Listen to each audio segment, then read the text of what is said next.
A Clean, Well-Lighted Place by Ernest Hemingway. It was late, and everyone had left the cafe except an old man who sat in the shadow the leaves of the tree made against the electric light. In the daytime the street was dusty, but at night the dew settled the dust, and the old man liked to sit late because he was deaf, and now, at night, it was quiet, and he felt the difference. The two waiters inside the cafe knew that the old man was a little drunk, and while he was a good client, they knew that if he became too drunk, he would leave without paying, so they kept watching on him. "Last week he tried to commit suicide," one waiter said. "Why?" "He was in despair." "What about?" "Nothing." "How do you know it was nothing?" "He has plenty of money." They sat together at a table that was close against the wall near the door of the cafe and looked at the terrace where the tables were all empty except where the old man sat in the shadow of the leaves of the tree that moved slightly in the wind. A girl and a soldier went by in the street. The street light shone on the brass number on his collar. The girl wore no head covering and hurried beside him. "The guard will pick him up," one waiter said. "What does it matter if he gets what he's after?" "He had better get off the street now. The guard will get him. They went by 5 minutes ago." The old man sitting in the shadow rapped on his saucer with his glass. The younger waiter went over to him. "What do you want?" The old man looked at him. "Another brandy," he said. "You'll be drunk," the waiter said. The old man looked at him. The waiter went away. "He'll stay all night," he said to his colleague. "I'm sleepy now. I never get into bed before 3 o'clock. He should have killed himself last week." The waiter took the brandy bottle and another saucer from the counter inside the cafe and marched out to the old man's table. He put down the saucer and poured the glass full of brandy. "You should have killed yourself last week," he said to the deaf man. The old man motioned with his finger. "A little more," he said. The waiter poured on into the glass so that the brandy slopped over and ran down the stem into the top saucer of the pile. "Thank you," the old man said. The waiter took the bottle back inside the cafe. He sat down at the table with his colleague again. "He's drunk now," he said. "He's drunk every night." "What did he want to kill himself for?" "How should I know?" "How did he do it?" "He hung himself with a rope." "Who cut him down?" "His niece." "Why did they do it?" "Fear for his soul." "How much money has he got?" "He's got plenty." "He must be 80 years old. Anyway, I should say he was 80. I wish he would go home. I never get to bed before 3 o'clock. What kind of hour is that to go to bed?" "He stays up because he likes it." "He's lonely. I'm not lonely. I have a wife waiting in bed for me." "He had a wife once, too." "A wife would be no good to him now." "You can't tell. He might be better with a wife. His niece looks after him." "I know. You said she cut him down." "I wouldn't want to be that old. An old man is a nasty thing."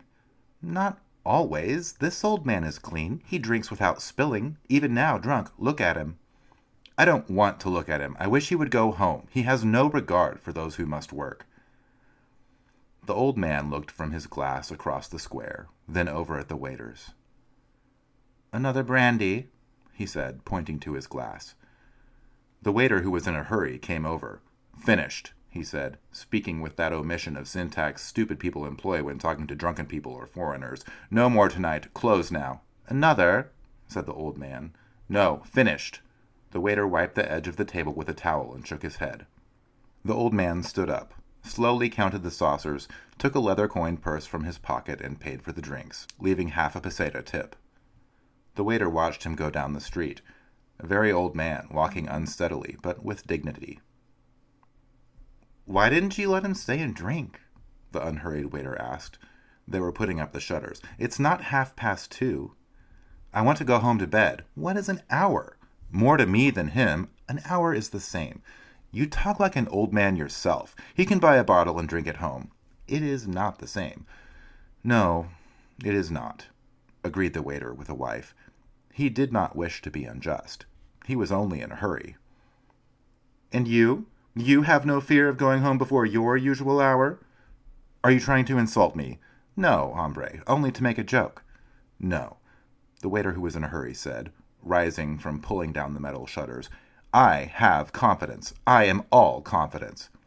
You have youth, confidence, and a job, the old waiter said. You have everything. And what do you lack? Everything but work. You have everything I have. No, I have never had confidence, and I am not young. Come on, stop talking nonsense and lock up.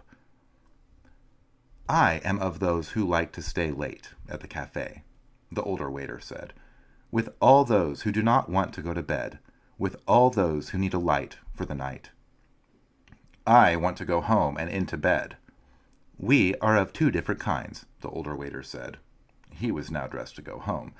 It is not only a question of youth and confidence, although those things are very beautiful. Each night I am reluctant to close up because there may be someone who needs the cafe. Hombre, there are bodegas open all night long. You do not understand. This is a clean and pleasant cafe. It is well lighted. The light is very good, and also now there are shadows of the leaves. Good night, said the younger waiter. Good night, said the other. Turning off the electric light, he continued the conversation with himself.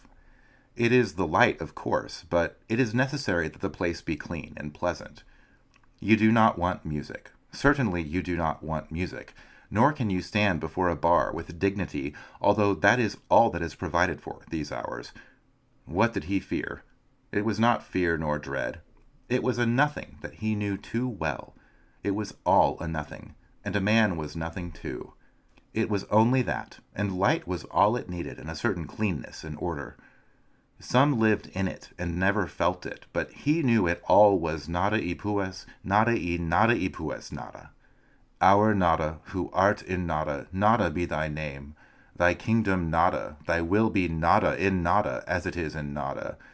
Give us thy nada, our daily nada, and nada us our nada, as we nada our nadas, and nada us not into nada, but deliver us from nada, pues nada. Hail nothing, full of nothing. Nothing is with thee. He smiled and stood before a bar with a shining steam pressure coffee machine. What's yours? Asked the barman. Nada. Otro loco más, said the barman, and turned away. A little cup, said the waiter. The barman poured it for him. The light is very bright and pleasant, but the bar is unpolished, the waiter said. The barman looked at him but did not answer. It was too late at night for conversation. You want another copita? The barman asked. No, thank you, said the waiter, and went out. He disliked bars and bodegas. A clean, well-lighted cafe was a very different thing.